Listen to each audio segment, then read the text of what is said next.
Parfois, les catastrophes révèlent non seulement la vulnérabilité des infrastructures, elles dévoilent aussi la vérité sur nous-mêmes. En regardant ce reportage sur les événements climatiques de la semaine dernière, vous pourrez peut-être comprendre quel choix vous feriez dans une situation critique. États-Unis.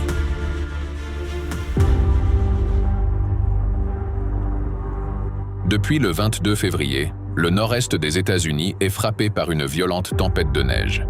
Plus de 40 millions de personnes, du Maryland jusqu'au Maine, ont été placées sous alerte de blizzard et de tempêtes hivernales. Selon le National Weather Service, la pression atmosphérique a chuté de 39 millibars en l'espace de 12 heures. Cette valeur est presque 2 fois supérieure au seuil requis pour qu'un système soit classé comme un bomb cyclone, ce qui témoigne de la puissance exceptionnelle de la tempête. L'interaction entre un air continental extrêmement froid et un air océanique chargé d'humidité a provoqué des chutes de neige extrêmes. À Providence, dans l'État de Rhode Island, une couche de neige de plus de 85 cm a été enregistrée, un record absolu depuis le début des observations instrumentales au début du XXe siècle. Dans la ville de Warwick, des congères atteignant 97 cm ont dépassé le niveau du blizzard historique de 1978. Dans certaines zones de Long Island, plus de 75 cm de neige ont été enregistrés, tandis que des vents violents ont réduit la visibilité à presque zéro pendant plusieurs heures. À Boston et dans le sud-est du Massachusetts, des rafales de vent ont atteint jusqu'à 133 km/h. Dans les zones côtières, notamment sur l'île de Nantucket, elles ont dépassé 150 km/h. En conséquence, des centaines d'arbres et de poteaux électriques ont été arrachés. À New York, au matin du 23 février, au moins 30 cm de neige étaient déjà tombés. La ville était presque paralysée.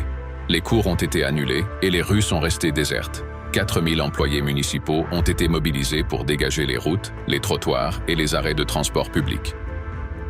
Un phénomène inhabituel, le Thunder Snow, a été observé au plus fort de la tempête. Dans la nuit, des éclairs ont traversé le ciel de New York et l'un d'eux a frappé la tour du One World Trade Center. La tempête a gravement perturbé les transports. Plus de 10 000 vols ont été annulés à travers le pays. Les trains de banlieue et les autobus ont été temporairement arrêtés ou transférés vers un service réduit. À Philadelphie, la circulation des autobus a été totalement suspendue pendant toute la durée de la tempête. Dans plusieurs États, dont le New Jersey et le Connecticut, les autorités ont limité la circulation de tous les véhicules, à l'exception de ceux assurant des fonctions essentielles, afin de garantir le fonctionnement des services d'urgence. De nombreux habitants ont évoqué la fatigue accumulée à cause des tempêtes hivernales répétées. Un résident du New Jersey, dégageant la neige près de sa maison, a déclaré « J'en ai assez de tout ça. Je ne veux plus voir de neige ». Une autre conséquence de la tempête a été de vastes coupures d'électricité. Au plus fort de l'épisode météorologique, environ 650 000 consommateurs sur la côte et des États-Unis étaient privés d'électricité, dont près de 500 000 dans le Massachusetts, le New Jersey et le Delaware. Environ 900 000 écoliers ont perdu leurs cours en présentiel et des millions d'habitants ont été contraints de rester chez eux. Dans les grandes villes, des centres d'accueil chauffés ont été ouverts pour les personnes qui se trouvaient à l'extérieur dans des conditions de froid extrêmes. Le bomb cyclone a causé la mort de 12 personnes, aggravant encore le bilan tragique de la saison. En seulement 32 jours depuis le début de l'hiver aux États-Unis, une série de tempêtes meurtrières a déjà fait au moins 150 victimes. Colombie. Le 25 février, une éruption soudaine d'un volcan de boue s'est produite dans la municipalité colombienne de San Juan de Urabá. Une boule de feu brillante s'est rapidement élevée dans le ciel nocturne, effrayant les habitants de cette zone densément peuplée. Peu après, d'épais nuages de fumée et des flammes persistantes sont apparus. Des masses de boue ont été projetées à plusieurs mètres dans les airs et des fissures se sont formées à la surface du sol. L'état d'urgence a été déclaré dans la municipalité. En raison de la proximité du volcan avec une installation de traitement de l'eau, le système de stockage de l'eau a été endommagé. L'explosion a brûlé la végétation, causé la mort de bétail et endommagé la route principale menant à la municipalité. Selon les experts, l'éruption de ce volcan auparavant inactif aurait été provoquée par des mouvements souterrains très probablement liés à l'activité tectonique dans la région. Selon les premières informations, aucune victime n'a été signalée. Toutefois, par mesure de précaution, les habitants de 3 maisons ont été évacués. Australie. Une zone de basse pression profonde et quasi stationnaire a créé un système météorologique extrêmement inhabituel, provoquant des inondations à grande échelle en Australie. Depuis le 22 février, le cyclone est resté bloqué au-dessus du désert de Simpson. En aspirant des masses d'air tropical humide venues du nord, il a déclenché des pluies torrentielles sur une grande partie du pays. Dans de nombreuses régions, l'équivalent de près d'une année entière de précipitations est tombé en seulement 1 ou 2 jours. Le 25 février, certaines zones d'Australie méridionale ont reçu plus de 200 mm de pluie. Dans l'État de Victoria, les précipitations ont été si intenses que sur la Barrier Highway, entre Broken Hill et Peterborough, un poids lourd est resté bloqué dans une zone inondée. Dans la ville de Mildura, l'eau a submergé les rues, les pâturages, les parkings, les écoles et une autoroute majeure. Il convient de noter que de telles pluies sont considérées comme extrêmement rares dans cet État. Dans le nord-ouest du Queensland, à Mount Isa, le mois de février le plus humide de l'histoire de la ville a été enregistré. 319 mm de pluie ont transformé les terres arides en véritables lacs. Le 27 février, la plus grande ville de la Nouvelle-Galles du Sud, Sydney, a également été frappée par de fortes pluies. Plus de 3000 personnes ont été privées d'électricité et, dans l'ouest de la ville, les habitants d'une dizaine de maisons ont été évacués. Après ces fortes précipitations, les spécialistes ont averti d'un nouveau danger. En raison de l'eau trouble dans les rivières et le long des côtes près de Sydney, le risque de rencontre avec des requins bulldogs a augmenté. Plus de 10 000 éclairs ont été enregistrés en Australie occidentale. Dans la capitale de l'État, Perth, un homme âgé a été blessé par la foudre et son chien a été tué. Plus tard, dans l'est de la ville, la foudre est tombée près d'une école, blessant 2 adolescentes. Le 1er mars, les intempéries ont atteint leur intensité maximale dans le sud-est du pays. Dans la localité d'Aurelia, en Australie méridionale, un torrent d'eau rapide a emporté un motocycliste qui tentait de traverser la zone inondée de Foggans Creek. L'homme est mort. Les inondations ont également partiellement détruit la ligne ferroviaire Trans-Australian près de la ville portuaire de Port Augusta. Des sections de voies ferrées longues de près de 100 mètres ont été emportées et la circulation ferroviaire sur l'axe Est-Ouest a été suspendue. Indonésie. 3 jours de pluie torrentielle sur l'île indonésienne de Bali ont provoqué des inondations généralisées. Les rivières sont sorties de leur lit, submergeant de nombreuses zones, y compris d'importants centres touristiques. Selon les habitants, il s'agit de l'inondation la plus grave qu'ils aient jamais connue. Plusieurs entreprises ont temporairement cessé leurs activités, tandis que des rizières ont été entièrement submergées. Dans la zone touristique de Kuta, dans la régence de Badung, des habitants se déplaçaient dans les rues inondées à l'aide de planches de surf et de bateaux pneumatiques. Par endroits, le niveau de l'eau atteignait 1,50 m. Résidents et touristes ont également été pris de panique après avoir aperçu un python géant dans les eaux en furie. Les évacuations depuis des villas et des hôtels inondés ont été réalisées à l'aide de bateaux et de canoës. Des policiers ont aidé les touristes à quitter les bâtiments et à rejoindre des zones sûres. 60 personnes ont été évacuées d'un seul hôtel. Brésil. Le 23 février, des précipitations extrêmes ont frappé la mésorégion de Zona da Mata, dans l'état du Minas Gerais. Dans la municipalité d'Uba, plus de 124 mm de pluie sont tombés en seulement 6 heures, un volume comparable à la moyenne mensuelle de précipitations pour tout le mois de février. Cet énorme volume d'eau a provoqué la crue de la rivière Uba. Des rues, des habitations et des commerces ont été inondés. 3 ponts ont subi de graves dommages. 3 bâtiments ainsi qu'une maison d'habitation se sont également effondrés. La catastrophe a coûté la vie à 6 personnes, tandis que 2 autres sont portés disparus. L'une des situations les plus préoccupantes s'est produite dans une maison de retraite. L'eau a rapidement envahi le bâtiment, coupant les résidents de toute issue. Ils ont été évacués en urgence vers l'étage supérieur, tandis que certains pensionnaires à mobilité réduite ont dû attendre les secours en restant directement dans l'eau. De grands concessionnaires automobiles ont également été touchés. Les centres Hyundai, Nissan et Fiat ont été inondés.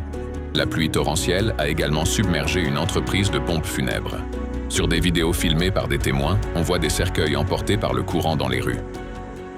Les conséquences les plus tragiques de la catastrophe ont été observées à Juiz de Fora. Les particularités du relief ont aggravé l'ampleur des inondations. La municipalité est située dans une zone vallonnée avec de nombreuses vallées, et lors de fortes pluies, l'eau dévale rapidement les pentes vers les zones basses, emportant tout sur son passage. Cette fois, les précipitations ont été exceptionnellement abondantes. En 24 heures, une station météorologique a enregistré 191 mm de pluie dans l'un des quartiers. Dans certains endroits, jusqu'à 80 mm de pluie sont tombés en une seule heure, provoquant le débordement de la rivière Paraibuna et de plusieurs cours d'eau locaux. L'eau boueuse a emporté voitures et débris à travers les rues. Des ponts et des routes menant au centre-ville ont été fermés. Au moins 20 glissements de terrain ont été enregistrés et plusieurs quartiers se sont retrouvés totalement isolés. Des équipes de recherche accompagnées de chiens ont été déployées dans les zones touchées. Les autorités ont qualifié la situation d'extrême. Un important glissement de terrain s'est produit pendant la nuit, détruisant 12 maisons. À Juiz de Fora, les inondations et les glissements de terrain ont fait au moins 63 morts. Les autorités ont décrété l'état d'urgence. Tous les établissements d'enseignement ont suspendu les cours pendant plusieurs jours. Des unités de défense civile régionales et nationales ont été mobilisées pour renforcer les opérations de secours. À peine 3 jours après l'une des pluies les plus intenses jamais enregistrées dans la municipalité, une nouvelle tempête violente a frappé Juiz de Fora. Les pluies ont continué pendant plusieurs heures consécutives. Les commerçants ont dû sauver leurs magasins dans l'urgence, écopant l'eau avec des seaux et la repoussant tant bien que mal. Les averses ont provoqué une montée rapide du niveau des rivières, l'hôpital municipal a été inondé, un livreur à moto a été emporté par les eaux sur la route et le ruisseau Santa Luzia est sorti de son lit près d'un centre de soins d'urgence. Ce mois de février est devenu le plus pluvieux de toute l'histoire des observations météorologiques à Juiz de Fora. Les précipitations mensuelles ont dépassé de 3 fois la norme météorologique. Les habitants locaux se disent choqués de voir des phénomènes météorologiques extrêmes se produire désormais beaucoup trop souvent. Bolivie. Le 27 février, à 18h20, l'une des plus grandes catastrophes aériennes de l'histoire de la Bolivie s'est produite. Lors de son atterrissage à l'aéroport international d'El Alto, près de la capitale administrative La Paz, un avion de transport militaire en provenance de Santa Cruz s'est écrasé. Selon les premières informations, l'accident aurait été provoqué par des conditions météorologiques extrêmes. Pendant l'approche finale et au moment du contact avec la piste, l'appareil a perdu le contrôle et n'a pas réussi à freiner. La cause probable serait la formation de glace sur la piste après une violente tempête de grêle. Emporté par son inertie, l'avion a glissé sur environ 1 km, détruit la clôture de l'aéroport, pénétré sur une route très fréquentée et percuté près de 15 véhicules. Parmi les véhicules endommagés figuraient des minibus de passagers, des voitures particulières et un camion avec remorque. Certains d'entre eux ont été réduits à des amas de métal tordus. Un des 8 membres d'équipage a perdu la vie dans l'accident. Au sol, au moins 21 personnes ont été tuées. Des dizaines d'autres ont été blessées, certaines grièvement, et un enfant a perdu ses 2 jambes. La présence d'une foule nombreuse a gravement compliqué le travail des secours. L'avion transportait 18 tonnes de nouveaux billets de banque destinés à La Paz. Après l'accident, les billets se sont dispersés sur la route et des personnes se sont précipitées pour les ramasser.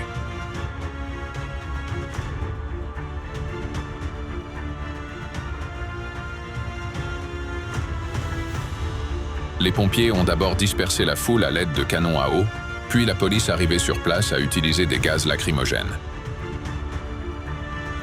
Environ 600 militaires ont été déployés pour maintenir l'ordre. La Banque centrale de Bolivie a déclaré que ces billets étaient destinés à remplacer les anciennes coupures usées, mais qu'ils n'avaient pas encore été mis en circulation et n'avaient donc aucune valeur légale. Sur ordre de la banque, une partie des billets a été brûlée sur place. Cette situation révèle de manière frappante les valeurs de notre société, comme sous une loupe. En voyant de l'argent, certaines personnes ont perdu toute vigilance et tout bon sens. L'humanité la plus élémentaire a disparu. Leurs actions ont empêché de porter secours à ceux qui se trouvaient entre la vie et la mort. Des billets de papier, même dépourvus de toute valeur financière, sont devenus plus importants que la vie humaine. Et cela se produit aujourd'hui, dans un monde où les ressources sont largement suffisantes pour tous. Nous ne vivons pas dans un monde de pénurie totale, mais dans un monde de valeurs déformées. Un monde où la nourriture existe, mais où des personnes ont faim. Où la technologie est abondante, mais où la sécurité reste une illusion. À mesure que les catastrophes s'intensifient, il devient clair que ce qui se passe aujourd'hui n'est que le début d'un chaos climatique à grande échelle.